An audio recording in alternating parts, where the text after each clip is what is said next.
think you can hear me, right? Good. Welcome to the meeting of the Sturbridge Historical Society. I hope you all had a nice time since the last one, and I hope you got a chance to witness, at least here, the eclipse, the solar eclipse. I had the opportunity to go to Vermont, where my daughter lives, and watch it 100%, and it was a pretty amazing experience. It was well worth the effort. We have coming up Thursday, May 9th. It's an organizational meeting, and everyone is invited to it. We're going to sit, meet at the library across the street. We have a room reserved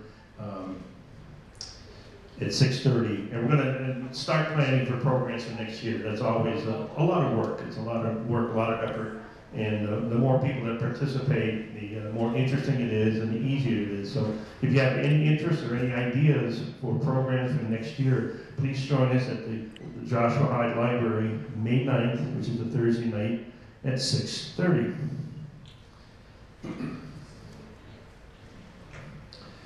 We have programs coming up. May 23rd, our own Wally Hersey will speak about World War II at the Public House. And if that doesn't get your attention, I'm not going to tell you any more about it. It's World War II at the Public House. June 8th, which I believe is a Saturday at 9 a.m., Sandra Gibson quickly will be giving a tour of the Sturbridge Common right across the street.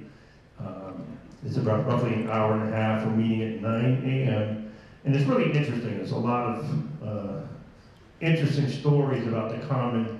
As you are aware, nothing added to it pretty much, I'm just going to guess, around 1850, 1860.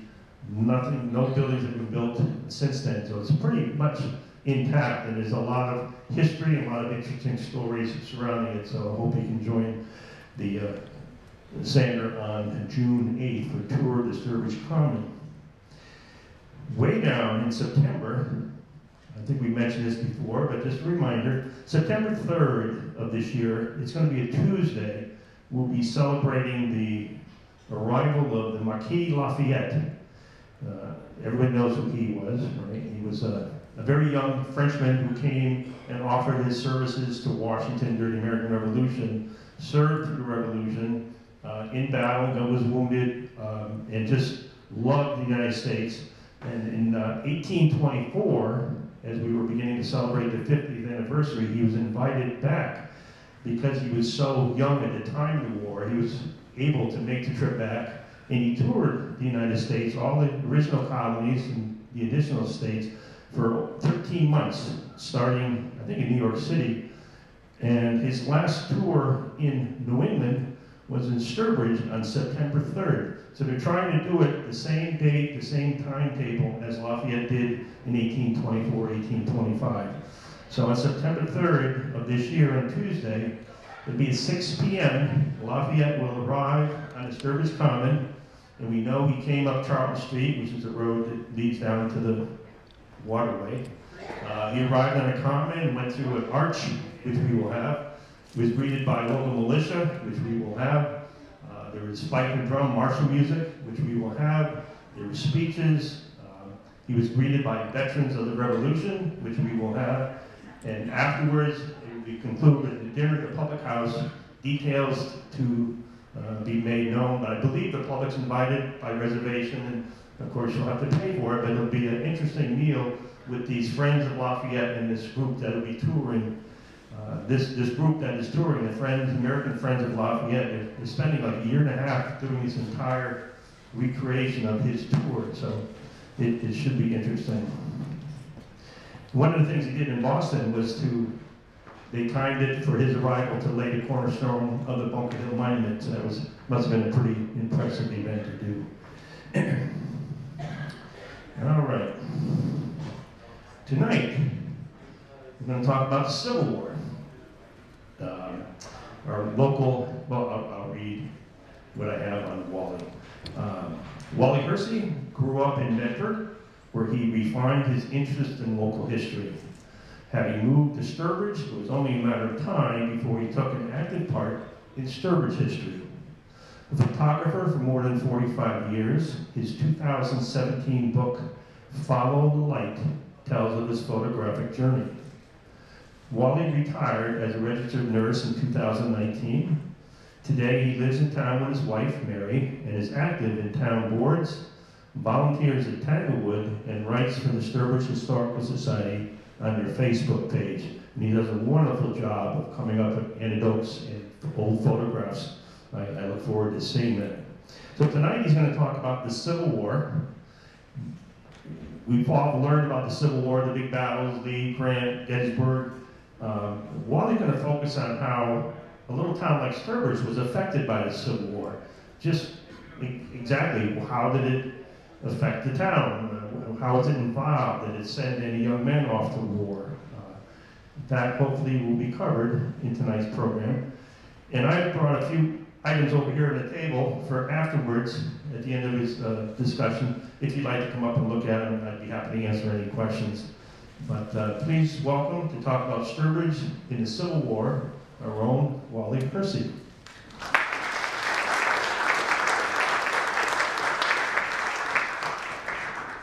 Thank you very much. Welcome, and thanks for being here tonight. I appreciate that. Tonight, I'm going to talk about the Civil War, and I'm not going to give you so much a history lesson as you had in 5th grade about the battles and things like that. We will talk about that. But it's how the war affected Sturbridge, and those people that were in Sturbridge at the time, and how it affected the men who went off to war. I was kind of impressed when I saw everything that had been done in Sturbridge. I started reading on it. But in 1856, George Davis, who was a lawyer in town, he wrote a book.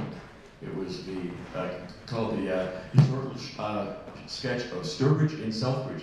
He did it as a follow-up of an 1838 book that had been written earlier about the historical sketch of Sturbridge. He added Southbridge in it because it was once part of Sturbridge. But towards the end of the book, he wrote, because things were changing in the country in regards to the way things were in the South, in the North, and the whole question of slavery. He said, and he sort of foretold the whole thing, he said, if this state of things continues, a train of disastrous results are inevitable. 5 years later, we were at war. Before the storm, the Sturbridge in 1860 was a small little community of only 2,200 people. This scene right here is at one of the roads back in about 1875. It's close enough, nothing changes in Sturbridge, so 10 years off the mark is not that much. They were very, very comfortable at being an agrarian culture and also a manufacturing culture. But the thing is, what they did was they manufactured textiles, mostly in cloth print.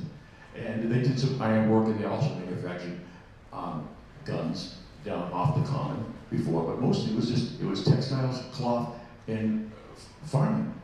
That's what. Each August, they would have what they call squantum. It was a big town-wide gathering, and they did it on a place called Smith Flat. I've looked this up. I can't find anything about it, but where it was located. However, I did find that it was located near one of the lakes. It was a big flat area, so I'm envisioning before the fairgrounds, it was on Cedar Lake. And they'd all gather there. They'd swim, they'd listen to music, they'd have bands playing, and they'd play games and everything else. Just a big, wonderful New England small town happiness was going on every summer. Life was good. Around December, well, I actually taught this session had already been begun.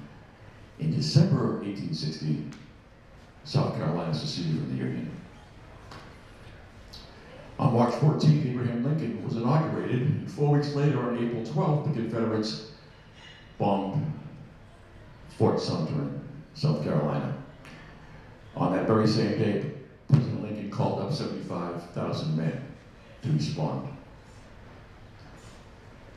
1 week later, Elias Gifford of Sturbridge was the very first man to enlist in the Army. He enlisted in the 3rd Battalion of Rifles, the volunteer militia. Now, the interesting thing about it is, at the early part of the war, they thought it was going to be a quick and over and easy thing to do. And his enlistment was for 90 days. So it went from, I'd say, April right up till probably the end of July. Oh, one other thing. Emory Bates, he was the owner of Session and Bates Company. They're a fifth-scale shoe manufacturer. His shop was located where Cumberland Farms is located now. It burned down years later. But he was manufacturing shoes, and one of the contracts he had for down south was he manufactured shoes for slaves. And he had lots of contracts with some landholders at the time. A check for $87,000, which is a lot of money in 1861, was sent north to pay for orders and for what had already been shipped down south, and it was confiscated by the Confederate troops. That was the end of his shoe business. He found some more capital later on. He bought the Snell Auger Works, and he ran that for years after that. Sturbridge reacted to when we were at war. The whole town rose up to support the war. It was very much, I can only compare it to, is after 9/11, when the whole country came together. This is what the whole country was when the North responded to. Sturbridge was the exact same way. At a town meeting in May 15th of 1861, they voted to organize and support and fund a militia. However, organizing and funding militias had been given up but a generation before that. It was now illegal for towns to do that on their own. It was all the rage back in the Revolutionary War, but they were no longer doing it. On June 15th, the town voted to put money in a fund for the families of the volunteers, and they would give, and by the end of the war, they gave almost $13,000 to all the families of the volunteers, along with the state funds that came. This was the town raised. In November, the town voted to supply more aid to the families for the state aid. So they were paying mostly locally, and they were also contributing to the state funds for the soldiers and their families. Now, I believe this is the poster here. It's kind of a, once a week, this was put in the window of the stores in Sturbridge and other stores around the area. The stores would shut down in the afternoon, and the purpose of that was so that people could devote their time to recruiting and getting people to be enlisted into the service. And they would devote a whole afternoon to that. So people would be knocking on doors, going to the pubs, everything else, talking about this, and really getting this patriotic momentum going. And that was one of the reasons why the stores were closed. This is Sturbridge raising money for the families of the soldiers. This scene here is 1875. Again, the common doesn't change at all. And that's exactly the way it looked. If you can see right here a shadow, that's the photographer taking the picture of that day. What the town selectmen voted to do is they directed $1 per week to be given to every child and every wife of a soldier who volunteered. At the town meeting, more funds were voted in place. And the Sturbridge Relief Society was a society that was national, but we had our own. And what they did was a group of women would formed throughout the entire town. It was in every school district where they would meet, and they would make bandages and dressings and a thing called lint, which was just wool and cotton, almost like dryer lint, exactly. That they used it to pack wounds to stop the bleeding. They would send that off. Plus lots and lots of other things, clothing, undergarments, and things like this. They sent barrels of this stuff down to the front lines over the entire 4 years of the war. This is interesting. Sturbridge's rally around the flag. Their patriotism was off the charts. On May 11th, they planned to have an enormous gathering on the town common, and a flagpole was erected over 100 feet tall on the common. Now, on the common at the time, they were using that for like agricultural shows at the time. There were not much more. There's also a shoe factory in the common at the time, where the library stands now on that slope. On May 10th, the day before the celebration, this gentleman from Charlton, Julius Cannot, got that wrong, he climbed up the flagpole 100 feet to the very, very top and placed his cap on the ball that had placed at the top there, and he gave out 3 cheers for Abraham Lincoln, and the crowd went crazy. This is the day before the celebration, they're all going nuts. And the crowd watched him climb to the top, and the festivities began like a day early. Julius Cannot was a shoemaker. He worked at the Morse factory. He was what they called a clicker. And a clicker was a gentleman who sat at his bench all day long with sheets of leather and a pattern. And he had a very, very sharp knife. And what he did was he took the sharp knife and he would cut the leather, he would click, click. And you had 50 to 20 of these guys in a row. The place was kind of loud, and he was a clicker. And he was quite strong also for climbing up that pole 100 feet in the air.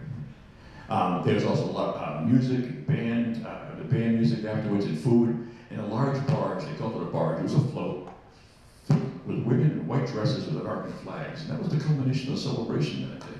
I'm sure there's other things going on too, but that was what they could write about. This is a very interesting picture. About 10 years ago, I found a photo of a photographic collage from a family back in Sturbridge in the late 1800s. And in the very, very top corner, in the right-hand corner, there was a 1-inch by 2-inch photograph in there. I could hardly make it out, but I knew its location. It was the town common. That's the shoe factory. That's that 100-foot flagpole right there. There's the American flag right there flying here, because there's a whole bunch of people down here. There's the center office building, the little schoolhouse.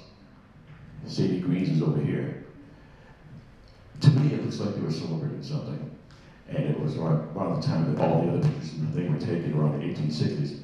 It would not surprise me to say that this is that flagpole right there, it's no longer there, was the flagpole that young man climbed. The town group had decided that they were going to have bounties to pay to attract more people to be enlisted to join the army. The government was doing the same thing. In 1861, they passed a $100 bounty.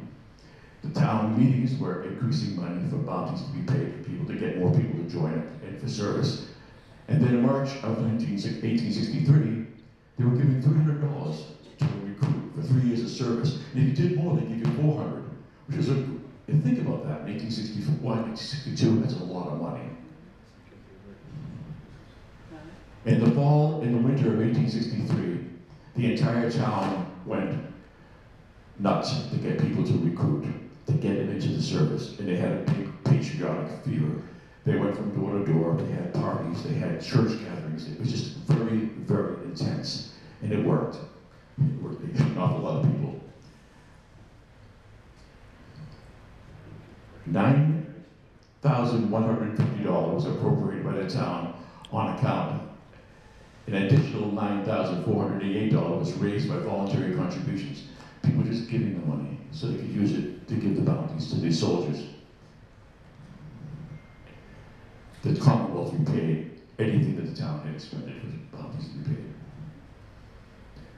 Abraham Lincoln, in 1863, he said if they stake their lives with us, they must be prompted by the strongest motive, even the promise of freedom. And the promise made must be kept. To allow men of color to serve in the military was a big thing. The 54th Regiment, do you remember 1989 when the movie Glory came out with Matthew Broderick and Denzel Washington? It was a great, great movie. That was based upon the very first colored troops that went out, the 54th.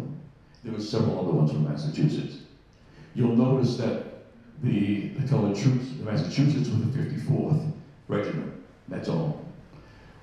The United States, where they had their own regiments, it was the United States 12th Regiment colored troops. And they always would be specific about saying colored troops, and it would be the USCT. Massachusetts didn't do that. They didn't distinguish between white or black. They just, it was a 54th and 55th. So they attracted an awful lot of men of color to join up, you'll see in a minute or two. There were times when the quotas that were sent out by the government, when Lincoln would call for more men to be enlisted to help to fight against the rebels. He asked for 75,000, 100,000. A lot of times, Sturbridge always met their quota, but sometimes they couldn't. They didn't. So they had a draft. The draft was held in Worcester on the courthouse. At City Hall, rather, I'm sorry. And they would put the names of the individuals in this drum, and they would spin it. Well, in Worcester was kind of handy because they were the names that were drawn out of the drum by Mr. S.S. Leonard, who was blind. He didn't have to have the blindfold on.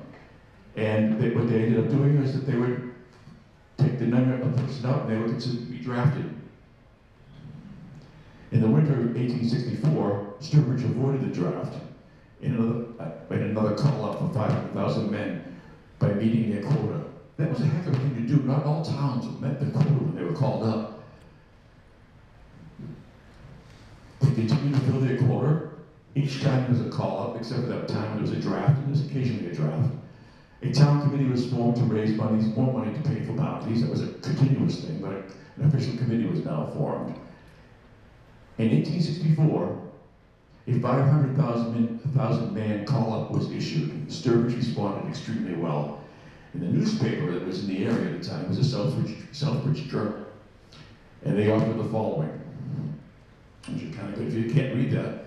It says, as far as raising volunteers to the last call is concerned, Sturbridge has covered herself in glory. We know no other town which has been so promptly live with the exigencies of the hour. Her quota was 23, and 38 of her patriotic men have volunteered since the president issued his last call. Counting her credits from the state, gallant old Sturbridge has more than filled her quota, and 11 of her men have, under her last call, helped to fill the quota of other towns. There were 11 over. That was in September 9th of 1864. After this, an additional call for 300,000 men were in December of 1864, and again, Sturbridge met the call.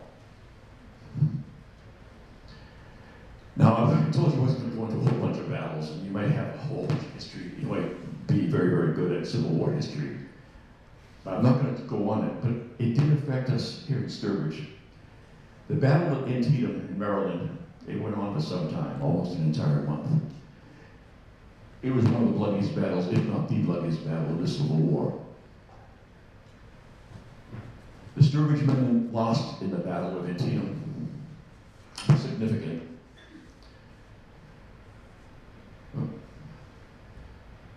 William Blood. William Blood might be a name familiar to you because back in 2002, the town historian Brian Burns discovered that he was left off the monument across the street. He did a lot of research and he discovered that. What they did was they had a stone placed at the base of the monument, and they had rededicated the monument. The senators, the representatives are here. But he died that day, along with William Clark, who died a little bit later, Alfred Russell. This scene here is not a battlefield, but the way Sturbridge was back then. This is if you go down 131 and take your right onto Shepherd. Shepherd right here. And you're looking over here. Public house is there. Main Street is in front of these houses. That's the old Rice estate. Creature Features, where I get my dog room, is right in there. The town common is right there. I want to put this up here because it's kind of important to see. All these little pieces of paper here were screenshots taken from books that were the Adjutant General in Massachusetts wanted to have all the records of the Civil War put into one place. They're very, very good about the Civil War, gathering all the records and writing down everywhere everybody was from, where they went, where they served, where they died. There were some slip-ups, because records do get lost. But they were very, very good about this. And inside here, they had their names in the book, where they were from, where they were credited to be their service going to, their age. William Blood was a shoemaker, when he enlisted, and he was killed. William Clark, he died at the Hoffman Farm Hospital off the battlefield.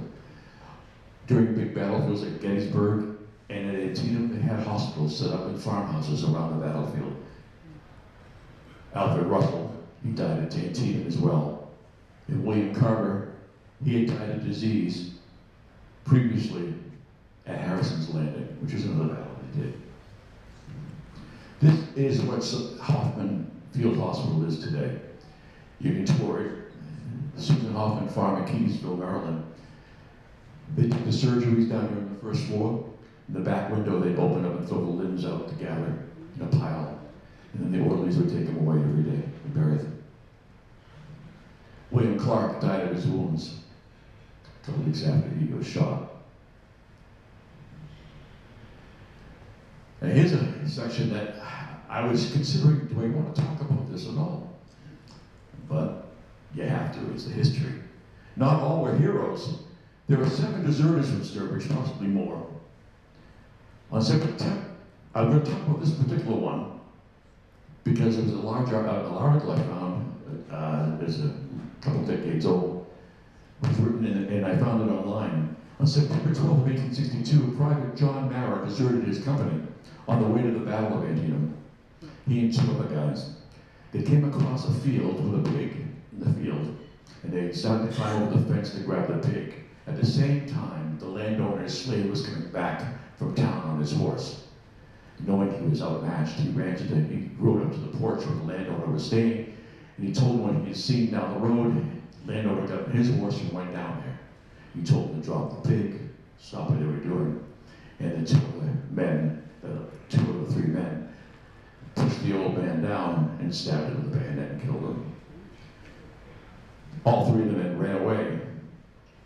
They were captured, Barrow was captured, he was sent to the old Capitol prison in Washington, D.C., which was not a very nice place to be. It was a stone prison. But he escaped. He escaped in January of 1863. He was never to be seen again. Well, I don't think they were looking for him too far, because the war was on, and after the war, they wanted to forget an awful lot. But he did turn up in Worcester in Ward 4, and he died in 1890. One of the darker sides.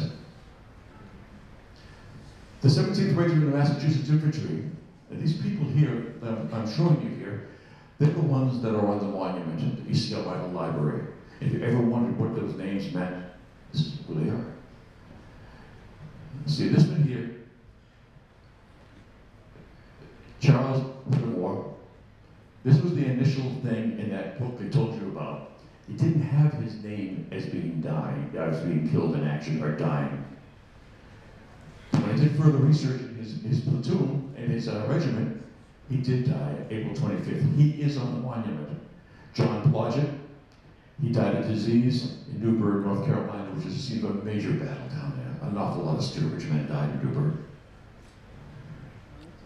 This picture in the background, that is Newborn, North Carolina, where Union soldiers gathered outside of the house.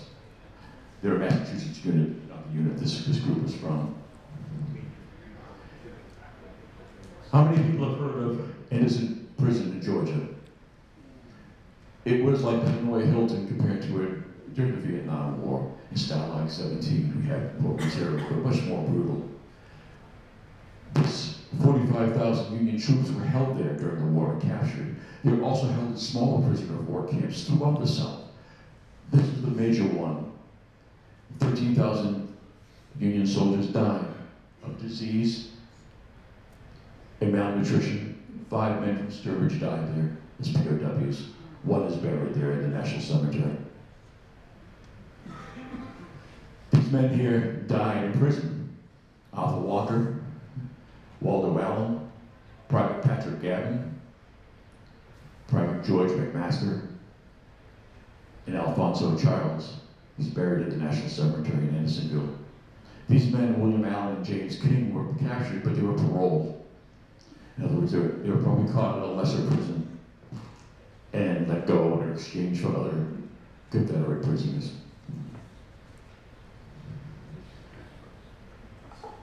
Arthur Walker, he was a prisoner in Andersonville, and he died as a prisoner there on the 19th Regiment. After the war, the Union was extremely upset with this whole thing that happened. It's one thing to die in the battlefield. There's one thing to die in the skirmishes that they had on the road.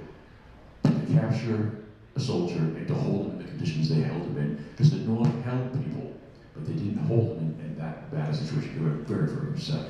So when they captured him, Captain Henry Wirtz, the commandant of the Andersonville prison, they brought him and they tried him. And here he is in the gallows in Washington, D.C., having the noose placed around his neck. And this picture is seconds after he's gone through the door on the bottom. And the executioner is looking down through the hole, and all the soldiers here, you really can't see too well, but they're looking at him dangling under there. They're very serious. They didn't want this ever to happen again. This is very interesting as well.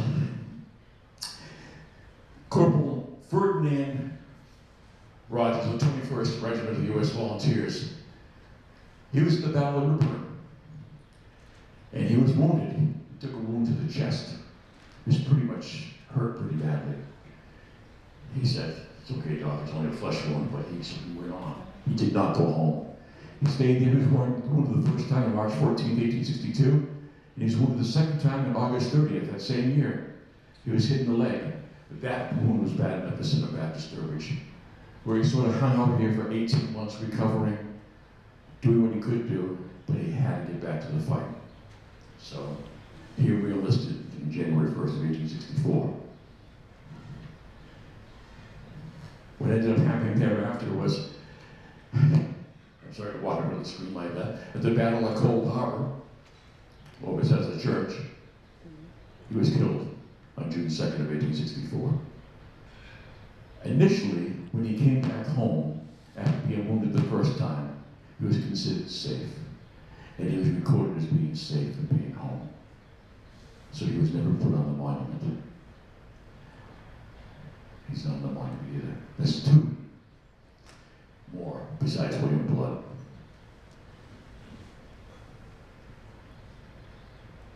The 22nd Infantry had probably the hardest hit of all the soldiers of all the groups during the war that died. These 6 men all died in different battles throughout the war. Gaines Hill. John Moore died at Gettysburg. Do you notice that most of these ranks here are privates and corporals? We did have some officers, but we didn't have any officers. And usually the officers really didn't have many that died because there were so few of them. But of all the ones that had died, so many more came home. The 25th Regiment Infantry, William J. Stone. This is the Battle of Cold Harbor as well.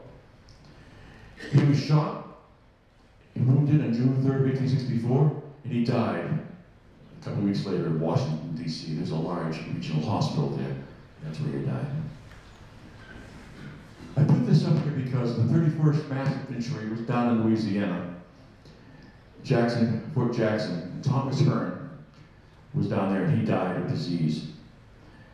In the unit history, the regiment lost 205 men during the service and 52 enlisted men killed or mortally wounded.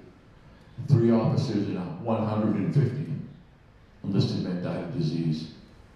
So many more men would always die of disease. Between typhoid and diphtheria, they killed so many, more than the bullets ever did. And many of our men in service died of disease. The 34th Mass Infantry, and this is them down in Virginia doing a skirmish drill. That's what they men camped there. Waldo, we've already talked about him. Waldo Allen and Patrick Campbell were POWs. Simon Newton is another one. He died of disease in Webster, Mass. There was a regional hospital there at the time when he came back. And it wasn't a big thing. It was a small thing. It was supposed to be, usually one of the Relief Society tending to people who were sick and wounded. Simon died there during the war. And again, he's the third one that is not on the monument, besides William Blunt, who was placed there in 2002. Richard Sharrett died as well. And I don't want to make this all morose and everything, but I want to have somebody explain to you who those names are up there in that monument. That monument that was placed there was put there in 1871. It was one of the very first ones in Massachusetts to go up. They wanted to do something in a hurry. They wanted names on this. They carved all the names on from the records they knew they had at the time. A lot of records weren't finalized until years later. And still now, today, being on the online and internet where all the databases and all the books are so much easier to scan to read, and you can find and do your research. This is how things get found. This gentleman here, Private Nelson Wright, the 42nd Regiment of Volunteers, he was a wagoner. A wagoner is somebody who's tending the horses. And he took a ship to Louisiana. And he was on the ship tending his 60 horses. On the ship was, the cruise was so rough going there, 25 of the horses died en route. I put this up here with all this here, and I won't read the whole thing, but it's important to know. I'll start over here and I'll work our way back. He died, and it talks about what you do after somebody dies in the Civil War. They're partially embalmed. And this, you really can't read it too well, but it talks about the doctors, the surgeons doing the embalming. and removing the organs, and then taking the body, and all the soldiers, the ones that were curious and didn't pass out, would stay there and watch. They would take the body and they would put it in a plain pine box that was painted brown inside and put shavings at the bottom of it. And if the body was going to be shipped back north to the families, it was taken out by the men representing them and brought out beyond the camp and placed there. It was handed over to other soldiers in an ambulance, horse-drawn wagon. And it was brought to the ships or the rail station to be sent home. They were usually embalmed with just liquor. Those that were staying there on the battlefield were buried locally right there on the field. He died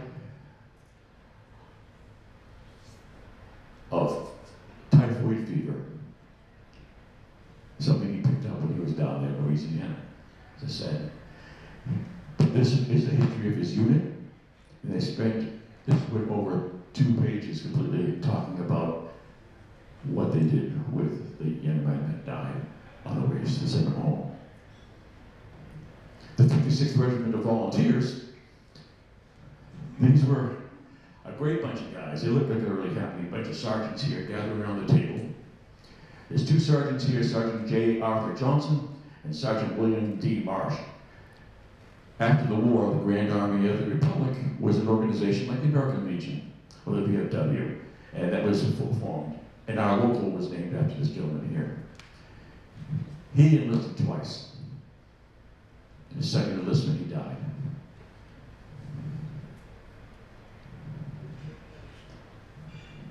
Homer Smith is a 21-year-old farmer. He's 27 years old, 24. I think the oldest person I saw that had died from Sturbridge was 44 years old.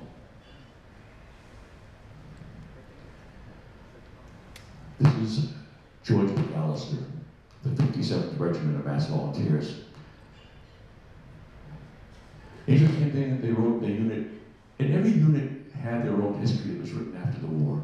They checked very, very express records about every place they went, everyone that died, even how they died. That's how much the soldiers cared about every one of them. Many of the wounded died soon after the engagement. Others lingered a while to die of their wounds. Others died in the Confederate prisons, while others being crippled for life. The following list, this list here, the following list of the missing, many of whom died as supposed upon the battlefield, others in Confederate prisons, others were never heard from again. If the remains were ever sepulchred or buried, he was in an unknown grave. One of those listed here is George McMaster. George McMaster was captured and died in prison. His unit didn't know where he was at the end of the war. The 23rd United States Infantry Colored Troops, unlike I said before, the 54th Massachusetts, this is the Colored Troops. Private Hiram Ransom was a black man from Sturbridge. He's right up in the Soldiers, Sailors, and Marines of Massachusetts reads about him and being enlisted, the organization that he was listed in. On July 3rd, 1864, he was taken up for muster, rolls of call, and no further record. They lost him. They lost count of him. They lost where he was. What happened to Private Hiram Ransom was a battle of the Crater in Virginia. What it was the Confederates had an enormous emplacement in Virginia, and Petersburg, Virginia. It was an incredibly deep, solid, impenetrable fort they built of earthworks with lots and lots of soldiers inside of it. The Union had tried to get into it for a long time. General Burnside was open to suggestions. And one of the groups on the Union side were a bunch of Pennsylvania coal miners.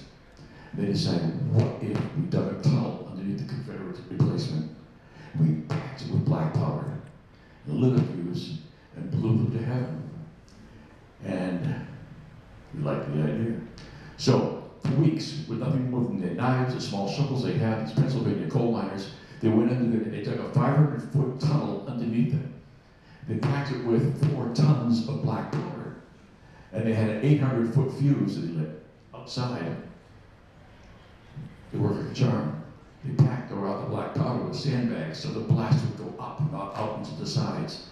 And it immediately leveled the land and killed 300 Confederate soldiers. But that's where the problem began. General Grant said it was the saddest affair he's ever witnessed in the war because after the explosion, the Union troops sat there. They already planned they were going to send in different regiments in right away as soon as a breach was made in that huge earthen wall. And they didn't do anything. They sat there. I'm not sure whether the communication was out of the whack. Depending on what you're reading, there's no explanation for it at all. But what was explained was the 23rd United States Infantry colored troops were supposed to go in third. The white troops were all disarrayed. These guys went right into the crater right away. By that time, the rebels, the Confederates, had already regained consciousness for the most part, regrouped themselves, and they slaughtered them. Ira Ransom died that day, the reason why he didn't show up for muster. This is his widow's pension. He was eventually found, his body returned to Sturbridge, and he's buried in the North Cemetery. His name is on the monument. Alfonso Childs and William Fuller, both of Sturbridge, both died, but they wanted to be in the cavalry. And the cavalry, the first cavalry in Massachusetts, was in Springfield. So their service was credited to Springfield, but they were from Sturbridge. They both died, and they're on the monument as well. Alfonso Childs, he died in Edisonville. Private Bullard, heavy artillery. This is the 3rd Regiment of the Mass Volunteers of Heavy Artillery. Not the 2nd, but this is exactly what they did. They dealt with the huge, huge cannons over the battlefield. That was their job. This is the Battle of New Bern. This is where he died. The 5th U.S. Colored Heavy Artillery, Private Crockett Edwards. Private Crockett Edwards, credited to Sturbridge, Mass. He was 26 years old farmer, and he got a bounty. These papers here show that he enlisted, he had a bounty that he took, he had a bounty due to him, and he died. He was a Mississippi boy. He died of disease in Mississippi later on in the war, after the war was over. But when he took the bounty, his service was credited to Sturbridge. He's not in the monument either. The gentleman who went to Springfield in the cavalry, their service was credited to Springfield. There's an awful lot of folks from Sturbridge that went and their service was credited to Southbridge and Charlton. Oftentimes it was they were paying a higher bounty. If you're going to go in, you might as well go in and get a bounty for it. This is a gentleman, Private George Samuel White, I just found 4 days ago. And I thought it was all done for the presentation for tonight. He is a black farmer from Sturbridge, a free man, worked in farming all of his life.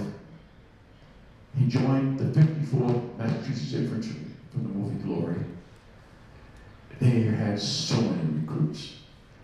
In the book, he's listed as being unassigned, along with many, many others, because they just had no room for him. But the sister regiment, the 55th, really had a need for more troops. So he transferred over there. This is them marching into Charleston, South Carolina. And they were in the front of the parade going in when they took that city. He did not die during the war. After the war, he retired to New York, or actually went down there to work for a long time. But during the war, he was wounded severely at the Battle of Honey Hill. Battle of Honey Hill, he got a shell, not just a bullet, but a shell, a large round in his calf, in his leg. And it took him out of the picture for some time. And once on his feet again, where most people would have gone home, he went back to battle and lasted the rest of the war. This little sliver of paper here, right there, says his birthplace, Sturbridge. It is when he joined the GAR, the Grand Army of the Republic Organization in the Bronx, New York. And it tells his occupation at the time was carpenter. He died. I think it was in 1923. He died. He did well. Finish the fight. I have little patience for your men today. Clamor like grown-up babies, pace, and growl when fresh reinforcements of men and means are called for, and point to the depleted pockets and long lists of killed and wounded, as if these were not the arguments for continuing the war to the successful result, as if a country that was worth living in was not worth fighting for. The men who hold these views had better go home and tend to the babies while the women finish the fighting. That was an editorial sent to the Sturbridge Journal on September 16th, 1864.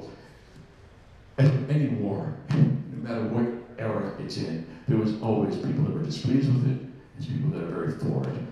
It's happened no matter where we've been, from the Revolutionary War to the Spanish-American First and Second War, on and on. This is one of the things. People complaining too much about how much it's costing in lives and money to get the job done.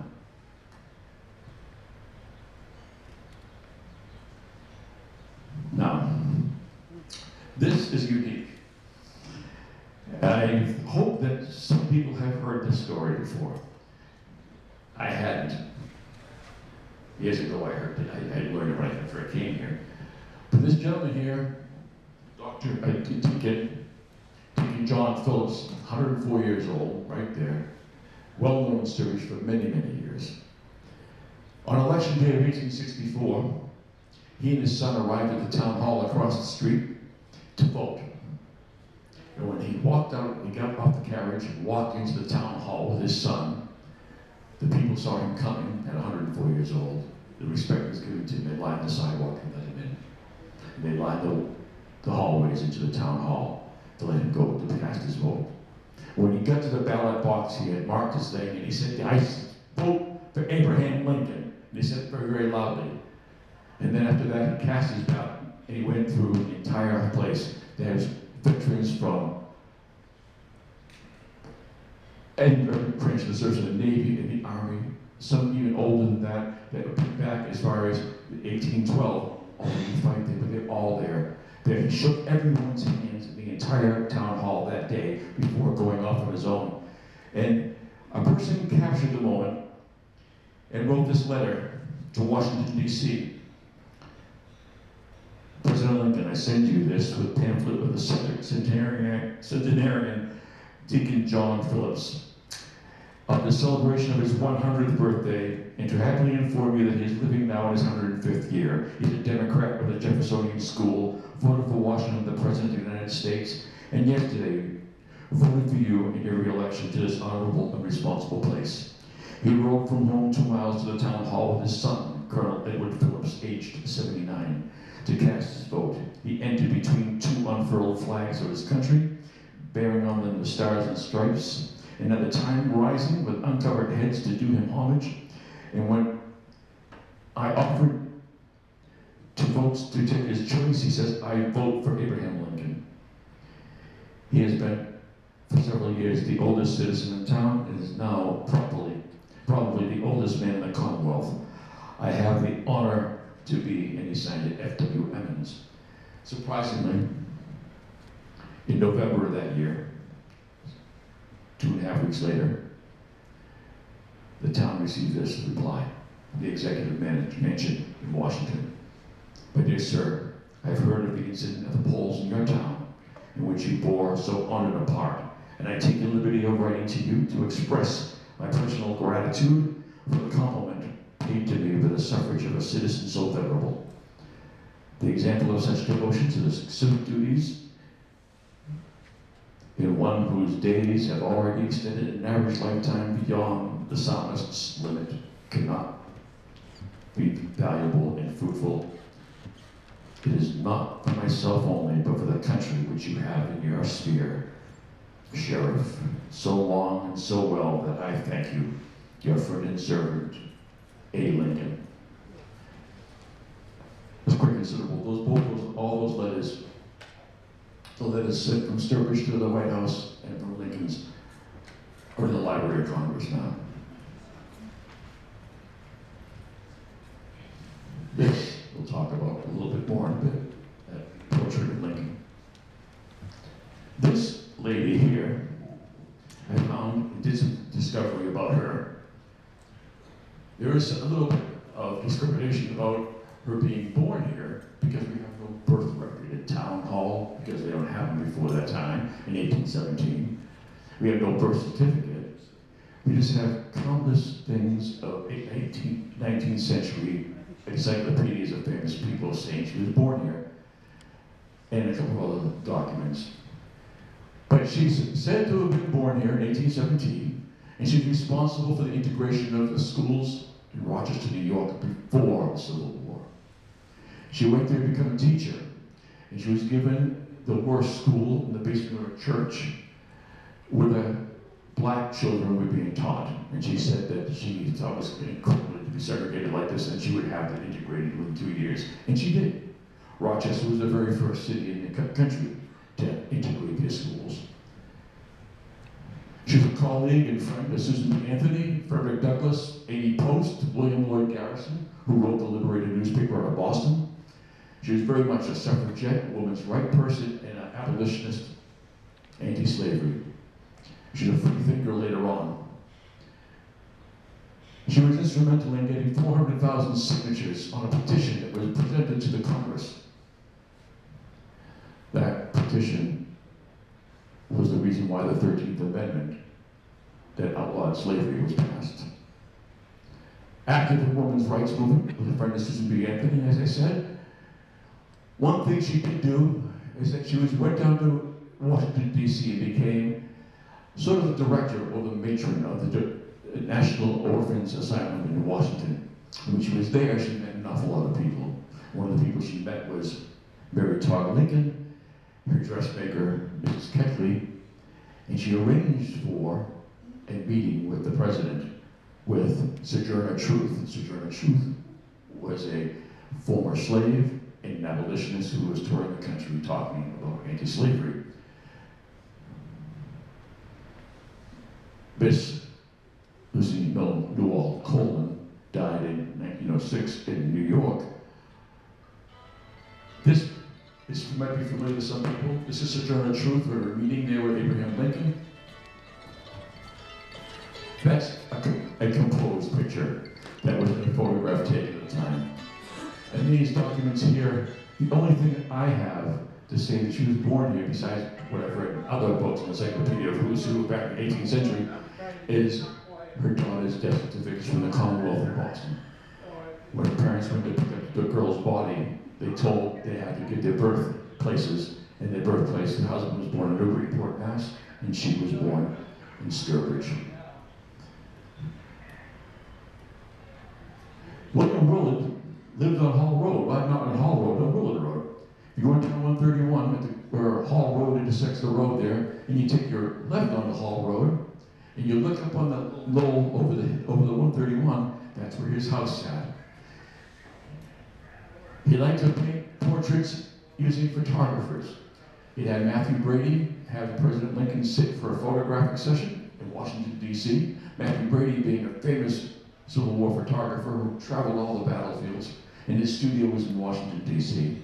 The president sat for his photographic sitting, and with those photographs, our friend Mr. William Willard painted this portrait.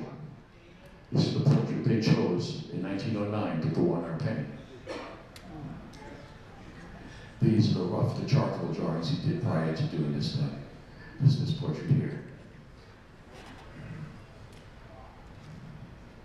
The Soldiers' Monument, as I said earlier this evening, in 1871 was dedicated, and it was Captain David White. The White family is very, very big here in Sturbridge. They had down at the corner of Cedar Street and Main Street, Route 20, there was a whole, they called it White Village. there's a whole bunch of David Whites, Alpheus White, all the Whites lived down there, and he was one of the grandson of the original David White that came from Medfield, where I grew up. What is interesting that he said when he dedicated this, he talked about perpetual memento to the memory of these young men and proclaimed by its presence this unalterable sentiment of the town, eternal hatred to treason. This is 1871. We're only 6 years out of the Civil War. Treason was a very, very strong word to be using. But that close to the war, what they felt the South did was treasonous. As time went on, during the Reconstruction period, treason was used less and less. But then he'll tell you, Captain David White was still very, very angry. He was also the town coroner. So he saw enough of the bodies when they came to town and interred them in North Cemetery. The Soldiers' Monument, as I said, was erected in 1871, and we talked about the fact that in 2002, Brian Burns, the historians, had added William Blood, and the stone marker was placed up just on the other side of the monument.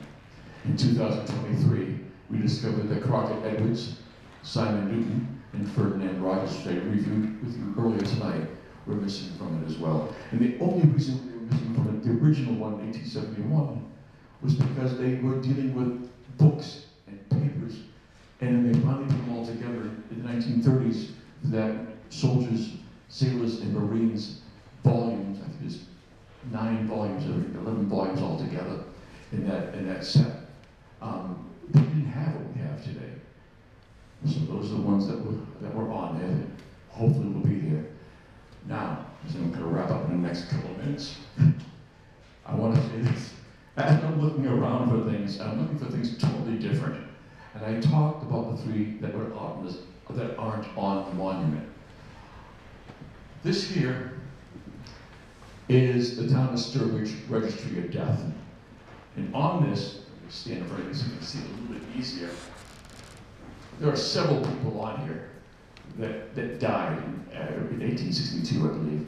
And one of them is Private William H. Williston, Company C, 21st Mass Military. This here talks about him shot through the heart. Here's a record of his death here. Raleigh, North Carolina. His hometown is New Bedford. But here, William Williston,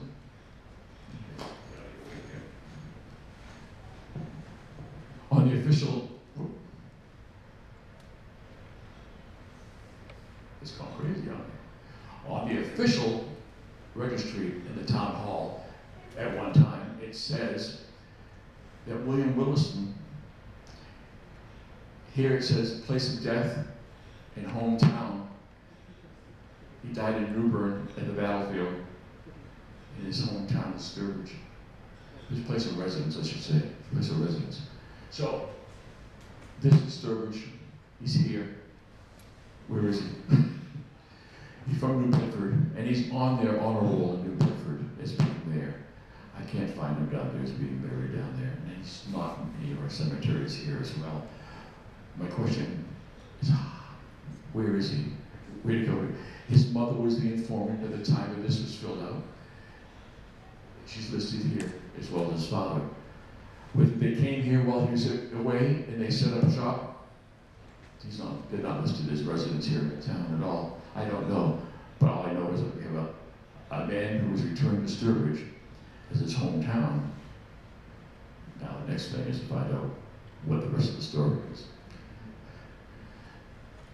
Before I wrap up, the Commonwealth was so intent on keeping track and thanking the survivors of the war, the veterans, for years and years and years.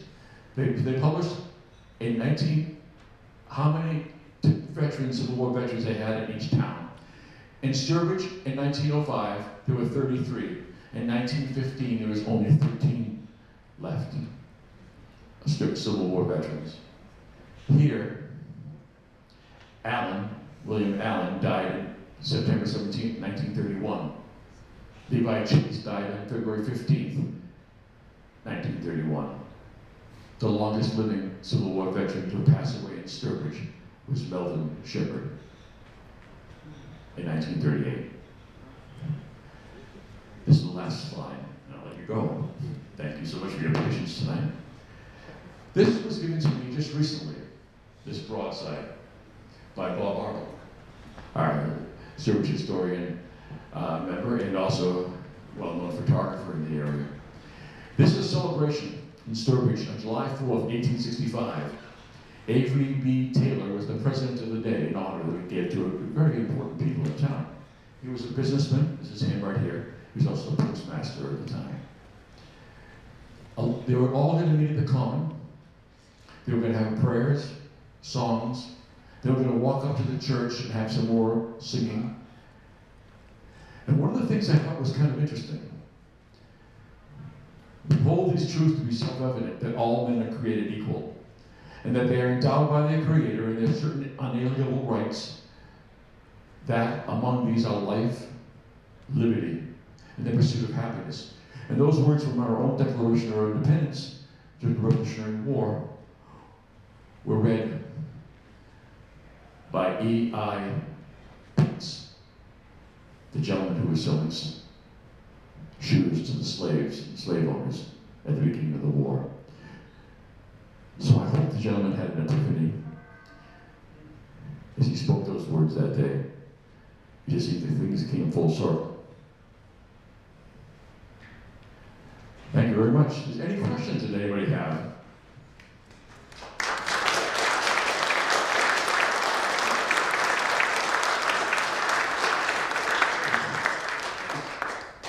Also, Doug Quigley, who is a Civil War aficionado, his uniforms are all here. His piece, you can come and take a look at him. But in the meantime, does anybody have any questions or any comments?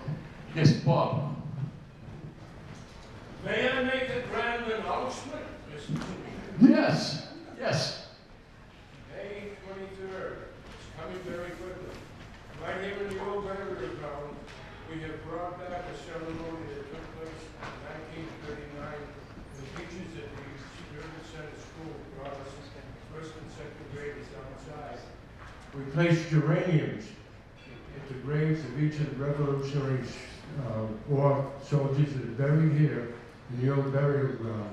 In 1917, we brought it back and started the tradition that I hope will continue way beyond my life, which is getting shorter every day. I hope that anybody that can come to this, it's very impressive. The Burgess Elementary School will send children here, a school bus full, and they will do what I did back in 1939. They will each take a geranium donated by the public house, and they'll be placed on the graves of our Revolutionary soldiers, of which there are 65 here in the old burial ground. If you go by there anytime, you will see that we also repeat this on Veterans Day, or the Thursday before.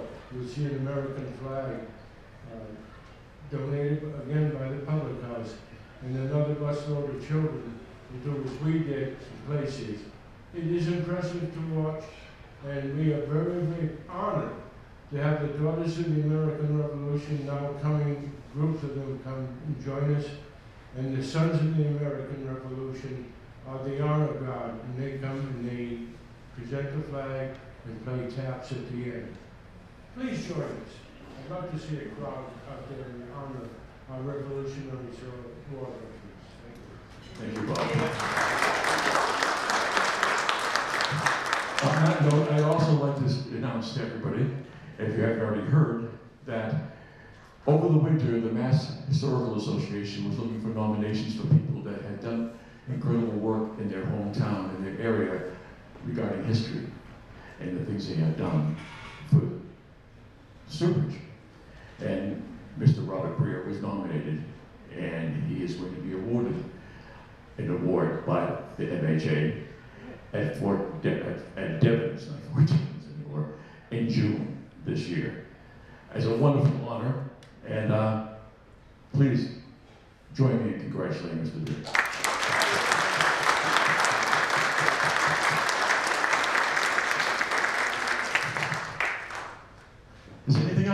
but I saw another hand over here. Do you have a, yes?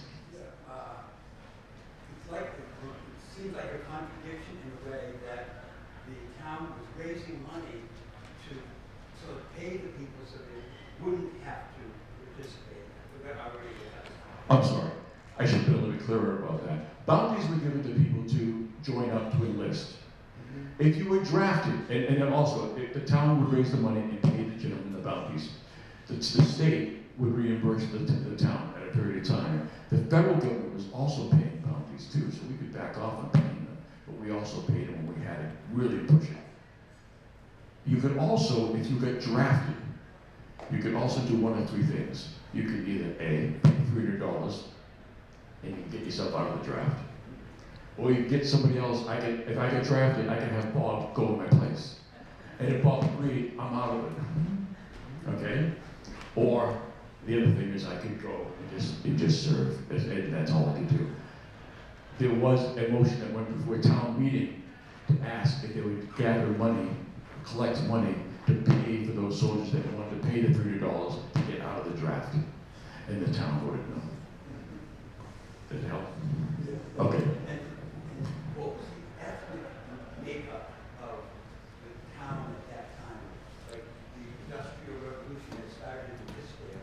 Had the French and the Irish arrived? Yes, very much so. There was an awful lot of industry down in Westville, and as that was petering out and falling off to the side, although Sturbridge side and Shuttleville was still going strong with the manufacturing, a lot of French Canadians were down in the Fistville section, and that was in the 1830s, 1840s, 1850s. So there's an awful lot of, as far as how many French Canadians were representing Sturbridge at the time, I don't know. I do know that there was an awful lot of white soldiers, colored soldiers, Native American soldiers as well, because a large amount of Nipmuc tribe that were living in the area as well, and they were assigned, and they joined as well. But as far as I don't know that specifically, I don't know. But it's a good question, though, it's something to look into. Yes, miss? This is probably not a great question, but I'd like to know where the nearest Civil War battlefield was to here. Mr. Doug Quigley can tell you that. Closest Civil War battlefield? Where was the nearest Civil War battlefield to here? Believe it or not, St. Albans, Vermont. Believe it or not, there was a battle in St. Albans, Vermont, which is north of Burlington. It was Confederate prisoners who had escaped, went to Canada, organized and came down, and they planned this operation where they robbed the banks. They were going to take all this money, go back, and give it to the government. And they succeeded in invading the town, robbing the bank, and they were chased out of town, and they escaped to Canada, and they were brought to trial. But so technically, because they were Confederate soldiers and the Union chased them out, that's considered the northernmost engagement. But other than that, probably Gettysburg, actually, Pennsylvania is the northernmost major battle that I can think of, which is a wonderful park, national park to visit if you've never been down there. But I think that's the only one major one north of the Mason-Dixon line would be Gettysburg. Yeah, you're welcome. Any other questions for Wally here? Otherwise, we'll hang around for a while, but thank you for coming. Don't forget, on May 23rd, we will be talking about World War II at the Public House. So thank you for coming, and please come up and check this out. Ask Wally any more questions, and we'll see you next month. Thank you.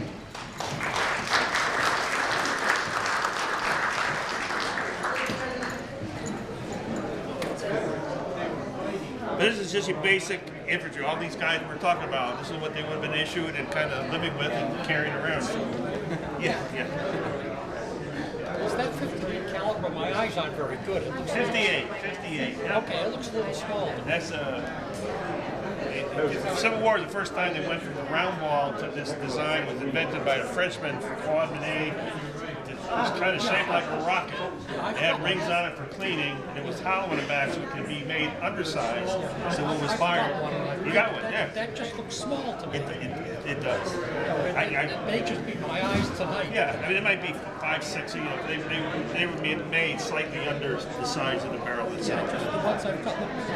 Yeah. Bigger than that. I don't know. Yeah. It's just my eyes, I guess. Yeah. How much would the musket weigh? I think they're about 8 to 10 pounds, roughly. Yeah. It gets heavier the further you walk with them. So they would carry this for 20 miles a day, 15 miles a day. Yeah. Did they draft the people from like from 18 to 40s? That's a good question. I want to say 18 was a pretty standard age. And the first drafts didn't go over too well. There were draft riots in New York City where people were killed. Tell me what you think about it, because I bought it on an online auction. Yep. And it's still pretty readable. Connecticut's a little tough, but you can still read each J Ham. I think as well that is a beauty. That's a beauty. Is Robson there? Yeah, he is.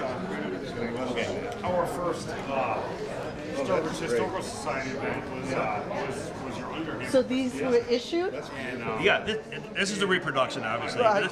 It was called a 4-button. It was just a loose-fitting. It was basic infantry in the field. The formal dress uniform was had a skirt to it and had, I think, 13 buttons. It was a little fancier, but Okay. it wasn't practical. It was too expensive to make. This is just loose-fitting. I think it was made in 3 sizes, and by the end of mid-war, this is what every infantryman was wearing. Okay. Yep. So there was cohesion, at least in the troops, not like in the Revolutionary War where anything went. Right. There was no. So this was all issued Right. across You lines. had the sewing machine invented so you can crank these out by the thousands. Right, Oh, yeah, right. So yeah, there's a yeah. lot of that going on. Yep. Very cool. Yeah. Did some of the Sturbridge companies produce things for the war? I'm trying to think of this. Offhand, I can't think of anything. I know a lot of the mills were producing the wools that went to uniform. I don't know exactly what companies, what towns sold them, but New England was the producer for them, so they made a lot of the uniforms for the northern troops. Yeah. Where did the rifle? That was made 30 miles down the road, Springfield, Massachusetts. Says right on it. You can look at it. U.S. Springfield. You got the date, 1864. Yeah. So that's an original. And the bayonet's original. It would go on the end of it. Because it looks somewhat primitive. Was there any better technology? What looks primitive? Printing? Did you have to? No, that's percussion lock. Percussion. Yeah. Remember I don't know if did you come to the underhammer No, I presentation? couldn't make that. Okay. That replaced the flintlock, and that was a state of the art. That's what all the heavy weapon, both sides, north, south, Europeans was percussion lock. Wow. I think they were just introducing the metallic cartridge, but it wasn't common. It was certainly not for the muskets. Yeah. Yep.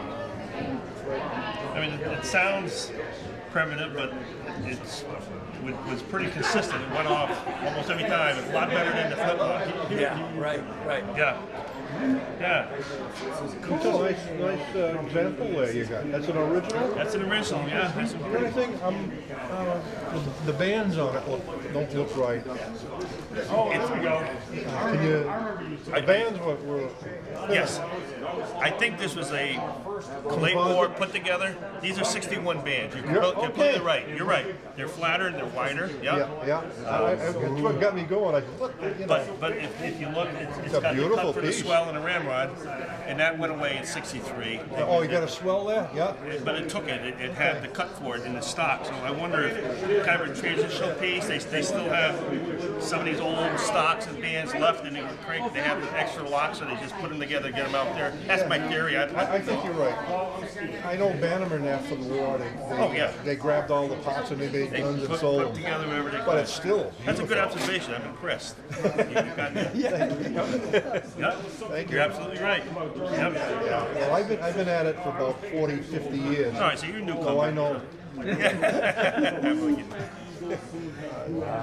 Yeah, I've seen Ace of Waters had a contract, but I don't think they made more than 1,000 of them. And I've seen one. I've seen Ace of Waters 3 bands just like this.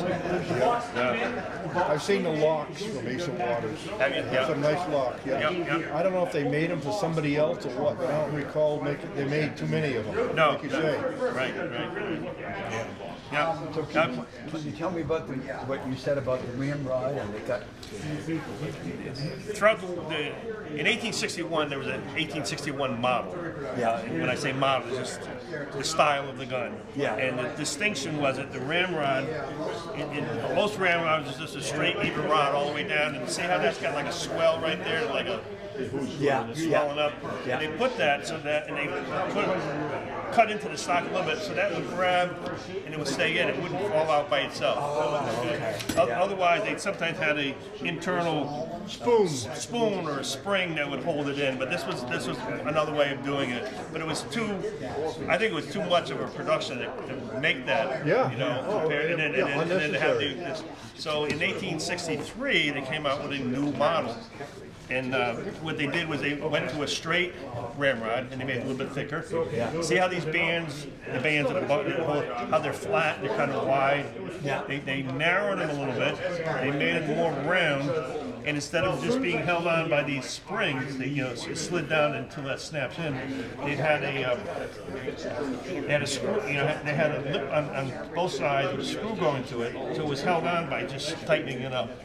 They thought that would be a cheaper way to make it. You wouldn't have to make these cuts and have these springs.